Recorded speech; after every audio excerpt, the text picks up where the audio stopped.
Tokyo, in a room at the Lotte New York Palace Hotel in Manhattan on September 26, Japanese Prime Minister Shinzo Abe pressed U.S. President Donald Trump for assurance that he would spare Japan from Washington's threatened additional tariffs on automobiles. No, the president replied, prompting a gasp from the Japanese delegation. But this was but a build-up to the answer Trump had planned all along. If it were another leader, the answer would have been no, but in light of our friendship, the president told Abe, he would make an exception, according to a senior Japanese government official who attended the meeting. Though the joint statement on bilateral trade talks released after the summit might have suggested otherwise, this was the one time the two leaders touched on Japan-US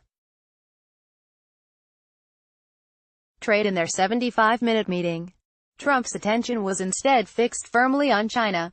If Washington confronts Beijing head-on, the U.S. will win, because of the strength of the American job market and economy, he asserted. The president expressed a determination to see out the confrontation with the Chinese leadership, according to the source. The choice of focus apparently stemmed from a keen awareness of the midterm congressional elections coming up in November.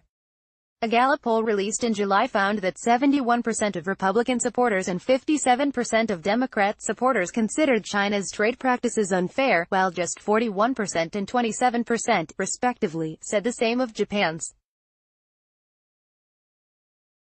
Trump emphasized his friendship with Abe, repeatedly calling him a genius. The U.S. leader contrasted their relationship with his fraying ties with Chinese President Xi Jinping, with whom Trump said he might not be friends anymore. The American president also thanked Abe for being the only one to have his back when he clashed with Canadian Prime Minister Justin Trudeau at a Group of Seven summit in June. Abe showed a thorough understanding of Trump's preoccupations, offering examples of investment and job creation by Japanese companies. We can build factories in Pennsylvania, Japanese factories, he said. Trump seemed pleased by the proposal, saying he might put it in a speech. The Rust Belt state of Pennsylvania went for Trump in 2016, but certain polls show some congressional seats now held by Trump's Republican Party potentially turning Democratic in the midterms. Abe also mentioned plans for high-speed rail in Texas that could be completed in 4 years, during your second term, Donald, he said. He noted Japanese investment in Ohio, Louisiana and Nevada, all swing or Republican-leaning states. The Japanese leader pointed out that Tokyo's purchases of U.S. defense equipment had doubled compared with Barack Obama's second term, playing to Trump's fondness for being compared favorably with his predecessor. Speaking to reporters after the meeting, Trump took credit for Japanese plans to double LNG imports from the U.S. I said, "You have to do me a favor. We don't want these big deficits. You're going to have to buy more," he said. The joint statement released after the meeting gave the green light for negotiations toward a bilateral trade agreement on goods. The term, chosen nearly a week before the summit, was proposed by Economy, Trade and Industry Minister Toshimitsu Motegi, Japan's point man on trade talks. Such other options as new trade agreement and goods trade agreement were rejected as sounding too similar to the free trade agreement Abe had pledged to avoid. U.S. Trade Representative Robert Lighthizer, left, and Toshimitsu Motegi, Japan's Minister of Economy, Trade and Industry, Center, hold trade talks at the office of the U.S. Trade Representative in Washington on August 9. Copyright AP. The U.S. likely agreed to a more limited deal than it had originally sought, in part because of its trade war with China. Beijing's retaliatory tariffs on such agricultural products as beef and pork have upset American farmers.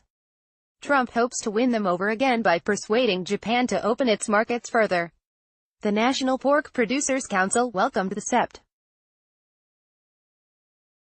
26 accord as fantastic news, but the actual talks are far from guaranteed to go smoothly. Shortly before the September 26 summit, Motegi and U.S. Trade Representative Robert Lighthizer met at the New York office of the Japan External Trade Organization. The hour-and-a-half-long discussion was conducted almost entirely in English. Lighthizer insisted that the joint statement to be released by Trump and Abe include a concrete target for reducing the U.S. trade deficit with Japan, with Tokyo potentially facing higher tariffs if the imbalance failed to improve. Motegi objected to the idea of governments making such pledges, arguing that trade is carried out by the private sector rather than countries. The Japanese representative ultimately persuaded Lighthizer that Trump was interested less in specific numbers than in increasing investment and employment. The two agreed to insert a provision stating that market access outcomes in the motor vehicle sector will be designed to increase production and jobs in the United States. "We broke into a cold sweat because this seemed like a preview of how future negotiations would go," a source involved in the negotiations recalls. Full-fledged talks are expected to begin early next year, after the midterms. The fate of the Shinzo-Donald bromance will hinge on how the geopolitical winds shift.